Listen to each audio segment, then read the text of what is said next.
Je m'appelle Daryl Deschamps, j'ai 33 ans, je suis calédonien et je suis drifter. Bonjour, je m'appelle Alexis Barbou, j'ai 26 ans et je pratique le drift. Bonjour, je m'appelle Johan Peck, j'ai 27 ans, je suis pilote sur simulateur et récemment je suis devenu drifter. Comment j'ai commencé le drift, c'est vraiment que j'aime les sports mécaniques, la mécanique en général, les voitures. L'objectif derrière la simulation, c'était pas de devenir pilote, c'était de s'amuser et avoir une expérience de jeu immersive. Après, avec les heures que j'ai passées dessus et en sachant que c'est très proche de la réalité, oui, j'ai eu envie de devenir pilote pour m'essayer à ça. J'ai commencé le drift en 2017 et depuis j'ai pas arrêté, il y a eu le Covid, mais on a continué l'entraînement et voilà, jusqu'à maintenant. Et vraiment dans le drift, je retrouve une adrénaline que j'arrive pas à trouver ailleurs en fait. Voilà. Alors au début, c'est plutôt mes amis, ma famille. Même si ma famille ne participe pas aux événements ou ils ne sont pas sur place, ils me supportent. Toute la famille qui est là pour supporter, puis après mes amis par la suite qui viennent me donner la main en assistance ou à préparer la voiture avant. Donc ouais, tous ceux qui me côtoient, ils participent au drift. Et du coup, à chaque fois avec moi, il y a forcément les amis, la bande du Simu. Et ça me fait plaisir que tous ces gens-là m'accompagnent et m'aident aussi dans cette aventure. Par la suite, ça a été surtout mes sponsors. Financièrement, en fait, c'est difficile à porter et du coup, j'ai dû trouver des partenaires au fil du temps. Je remercie particulièrement NC Pneus de m'avoir accompagné. Ça a été le premier à me faire confiance. Je n'avais pas de palmarès, rien, et c'est vrai que je suis allé un peu au culot. J'ai fait un peu le tour et lui, c'est le seul qui m'a rappelé. Alors en gros, dans l'automobile, ça va être plutôt la mécanique qui me passionne. Et après, dans la pratique du drift en lui-même, ça va être la sensation que ça dégage, en fait, qui est inégalée pour moi jusqu'à présent. C'est les voitures, hein. Principalement c'est vraiment les voitures. Et après, j'aime beaucoup la glisse, donc voilà, le drift, c'est vraiment mon sport favori. C'est qu'on a l'impression, quand on pilote, d'être un peu ailleurs, d'être vraiment focus sur son objectif, mais quelque part d'être dans un autre monde en fait. En haut, tu pètes un peu des câbles, hein. C'est pas trop bon, mais ouais, tu pètes forcément un câble. Et puis ça procure tout ce qu'on aime, hein, de l'adrénaline, du stress, de l'excitation. Il y a tout qui se mélange et puis c'est ça qui fait qu'on aime ça. C'est vraiment cette sensation-là qui me pousse à continuer. Alors c'est sûr que quand on pratique le drift, par rapport au budget que ça coûte, on est un peu obligé de temps en temps de mettre sa vie personnelle de côté. J'ai eu beaucoup de difficultés au début, mais bon, par la suite, après, quand on fait ce qu'on aime, on fait ce qu'il faut pour continuer. Donc j'ai persévéré et aujourd'hui j'en suis là pour l'instant. Voilà. Ouais, le drift il m'a fait faire quand même plein de sacrifices financiers parce que forcément ça m'a coûté de l'argent, donc il y a plein de trucs que j'ai pas pu faire par manque d'argent, et puis après oui, personnel aussi, dans la vie privée il a fallu faire des choix et après les assumer. Ah oui, tous les sacrifices que j'ai faits je les referai sans hésiter. Aujourd'hui, vivre de cette passion, je pense qu'en Nouvelle-Calédonie, c'est un peu compliqué par rapport au fait qu'on soit un petit pays, un peu loin des pays qui pratiquent beaucoup cette discipline. Et je pense aussi au manque d'infrastructures. Donc forcément, manque d'infrastructures et le fait qu'on ne puisse pas développer vraiment une économie autour de ça. Aujourd'hui, non, je ne vis pas de ma passion parce qu'en Calédonie, le drift, il est pas comme dans les autres pays, il n'est pas développé à ce point. Donc pour le moment, nous, c'est plus convivial, c'est une compétition, mais plus pour s'amuser, pour se confronter un peu aux copains, mais il n'y a rien à gagner, c'est vraiment pour le plaisir. S'il n'y a pas vraiment d'économie derrière, c'est difficile de développer quelque chose et de pouvoir payer les gens pour le faire. Après, le problème aussi, c'est que ici, on pourrait peut-être le faire, mais il faudrait s'exporter pour faire de la compétition. Et le problème, c'est de trouver des sponsors déjà que ça intéresse, qui seraient prêts à mettre la main à la pâte. Et c'est vrai que les sports mécaniques, c'est quelque chose qui est très coûteux. Après, pourquoi pas trouver un team ailleurs qui sponsoriserait un pilote local. Ça serait le rêve, je pense. Déjà, en plus, c'est un sport qui est récent, du coup, c'est compliqué. Même ailleurs, dans les autres pays, je veux dire, c'est pas ce qui est le plus regardé pour l'instant, quoi. Alors avant mon run, j'ai pas vraiment de routine, j'essaye plutôt de vraiment me focus. J'ai un objectif, là je rentre contre quelqu'un en général, donc va falloir vraiment se surpasser. Bah, la routine, c'est vraiment être bien concentré. Après, je fais toujours des respirations avant mon départ. Et puis après, lors du round, je reste bien concentré sur ce que je dois faire, la trace à suivre. Et puis en suiveur, bah, sur ce que fait le pilote devant. Je suis très attentif aux détails, ça se passe très rapidement, mais j'en suis pas forcément conscient, enfin je sais pas comment l'expliquer. Puis l'adrénaline qui prend le dessus et tout aussi, donc ouais, pendant le run, ça on est focus, mais à côté de ça, on lâche quelque chose aussi qui fait qu'on va repousser nos limites au maximum, en général, quoi. Alors mon premier run, c'est simple. C'est un peu mitigé, mais en gros, dans mon premier virage, j'arrive à atteindre le premier clipping point. Donc c'est quelque chose qui est vraiment à ras au bord du circuit. À peine le temps d'être content qu'au prochain virage, en fait, je loupe l'obstacle et que je crache la voiture. Donc en général, ouais, c'est pas un bon début, mais bon, voilà, comme quoi on peut s'améliorer par la suite, quoi. Mon premier run, c'était à -12. J'ai commencé par -12 et bah, c'était pas très joli. Hein. Moi, j'ai ouvert la ceinture de sécurité là, en K16. Je suis rentré en marche arrière dedans. Donc j'ai voulu surpiloter et c'est pas passé. Mais bon, après, c'est comme ça qu'on apprend. La première fois, donc c'est vraiment beaucoup d'informations par rapport au simu, mais j'ai vraiment vu que toutes ces heures passées sur le simu n'étaient pas en vain et j'ai su directement quoi faire pour mettre la voiture en glisse et tout de suite pu beaucoup m'amuser et prendre beaucoup de plaisir. Du coup, malgré la peur de me faire mal et la peur d'abîmer la voiture, j'ai vraiment pu mettre en pratique tout ce que j'avais appris et me faire plaisir. Alors, je pense que c'est accessible si on s'en donne les moyens.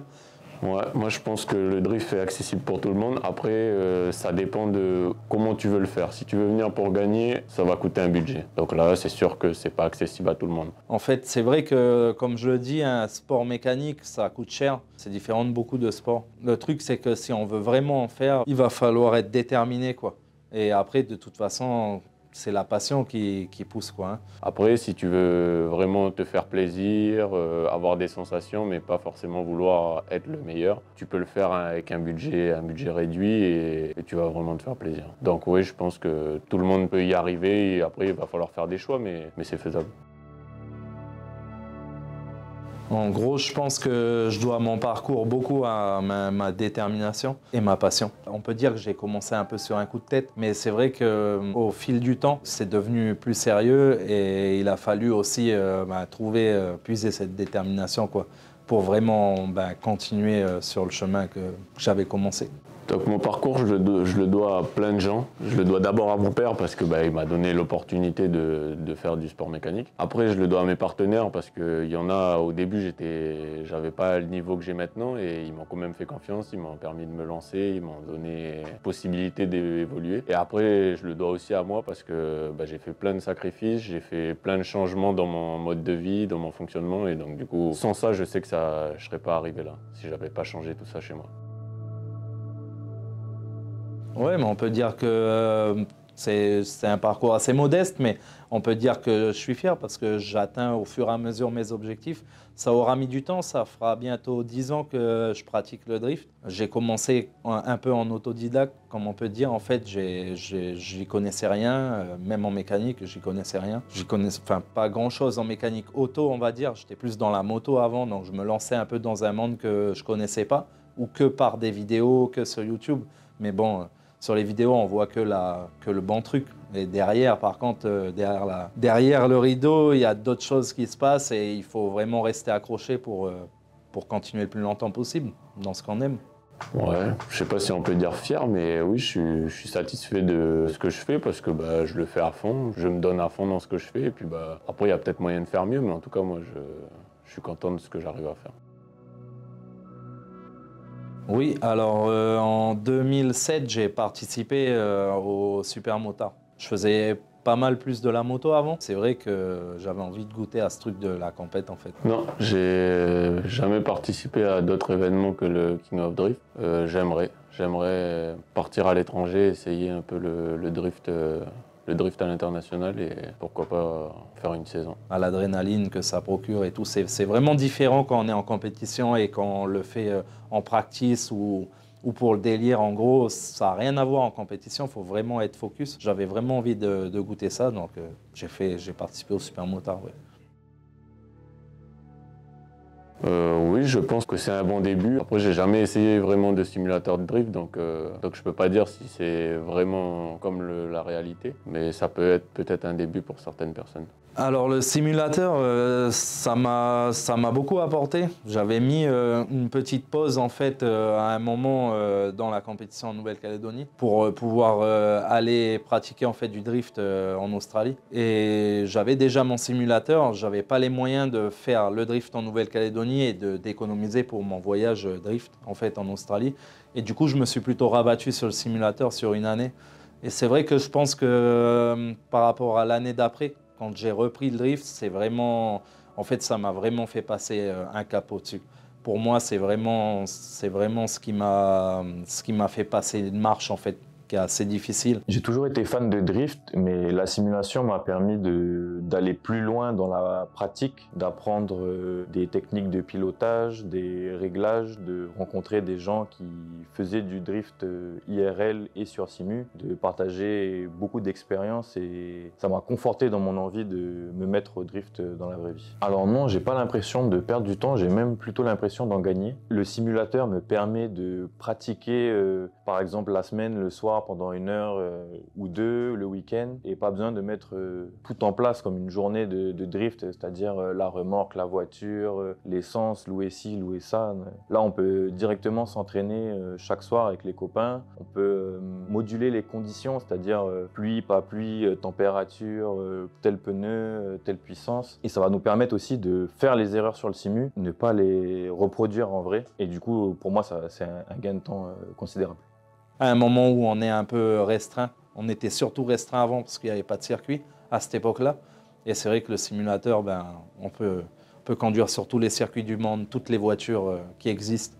Donc franchement, j'ai que du positif à dire sur le simulateur. Moi, en fait, c'est vrai que j'ai pas mal d'exemples par rapport à cette situation. J'ai commencé à un moment où c'était vraiment pas trop reconnu. En fait, c'est vrai que j'ai essayé de pousser des amis ou des connaissances vers le simulateur parce que j'en voyais tous les bénéfices. Le truc, c'est que la plupart des gens, ils étaient en mode ouais, mais ça, c'est qu'un jeu. C'est quoi ta Game Boy? Enfin, voilà, les gens, ils prenaient pas vraiment ça au sérieux. Alors du coup, oui, aujourd'hui, malheureusement, beaucoup de gens considèrent la simulation comme un jeu. Et je pense que ça vient aussi du fait que les gens, l'expérience qu'ils en ont de la simulation, c'était peut-être il y a quelques années.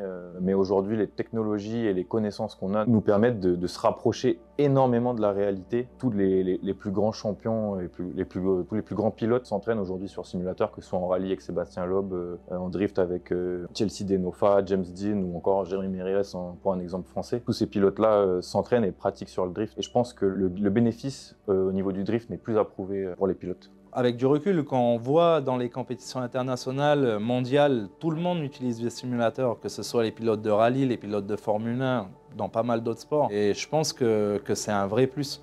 C'est un vrai plus déjà par rapport au fait que ça coûte moins cher. Ça coûte moins cher un simulateur que de s'acheter une voiture.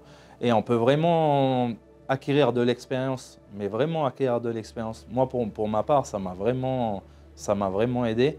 Et je pense que n'importe qui veut essayer, il ne faut pas qu'il hésite à essayer. C'est vraiment quelque chose que s'ils veulent en faire en vrai, c'est bien d'essayer d'abord sur le jeu. Parce que maintenant, les jeux, ils sont tellement poussés et tout, qu'on est vraiment à 2 doigts de la réalité, en fait.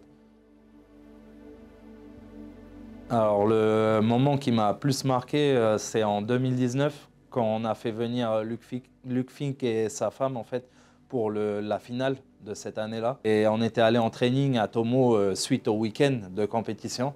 Alors déjà, à la compétition, je finis premier. C'était vraiment la première fois que je montais sur la première marche du podium. Et cerise sur le gâteau, à Tomo Valley, Luc Fink il vient me voir et il me dit « Let's go tandem ». Donc ça, c'est quelque chose qui va... Et on n'en a pas fait qu'un en plus. C'est vraiment quelque chose qui va rester gravé. Même quand je revois les vidéos, en fait, ça remonte tout de suite. C'est vraiment un truc dont je suis fier, quoi. Il y a une petite anecdote aussi, en début d'année, à la finale du round 1, là, je tombe contre Karian Chedorge en finale. Comme à mon habitude, hein, j'ai voulu un peu trop en faire. Premier virage, je chope les graviers par l'arrière et du coup je me fais projeter l'avant sur le merlan. Donc je monte dessus. Déjà j'ai vu que j'étais en extérieur, mais je pensais pas que ça allait toucher et ricocher comme ça, donc je me fais surprendre. La voiture suspendue sur le merlan. Les commissaires arrivent, je leur dis ça coule pas l'huile dessous? Non, ça coule pas, ok. Bon on va faire arrière. Il me dit de faire arrière, roue avant droite, il y avait un caillou qui était bloqué dedans. Donc la voiture ça accroche, ça veut pas. Je lui dis regarde à l'avant droite, il doit y avoir un caillou, c'est pas possible, je le sens dans mon volant. Le commissaire, il se baisse, tout ça machin, il arrive à retirer le caillou. Normalement, une erreur comme ça, je suis sorti de la piste, c'est perdu. Je remonte, rattaque un battle contre Karian. Je pars suiveur encore, on le refait, là je sors pas de la route. Et là, la batterie a pu. J'ai 8 volts au compteur, j'entends que tout tourne plus trop bien, tout ça. La température elle est à 10 000. Je dis allez, on refait. On repart encore pour un tour et là, tout se passe bien, enfin bien, c'est un bien grand mot, mais ça se passe. Donc là, cette fois-là, c'est lui qui part devant, moi je pars derrière, donc on fait un tour. Moi je pars suiveur, lui part meneur. Et là, je prends la montée après l'arrivée là, et là je vois mon dashboard qui s'éteint comme ça. Il n'y avait plus de jus, les pompes à essence, tout, il n'y a plus rien.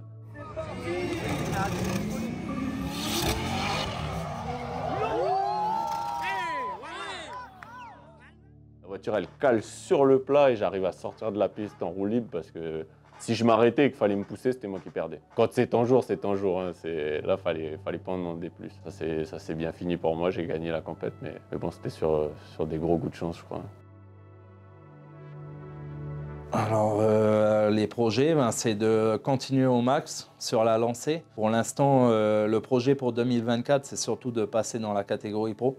Parce que bon, là, je pense que j'ai écumé la catégorie loisirs de long en large et vraiment maintenant, le challenge, c'est la catégorie pro. Donc, selon après le budget que j'arriverai à lever, normalement, rendez-vous en catégorie pro 2024 et pour le reste de l'aventure, quoi.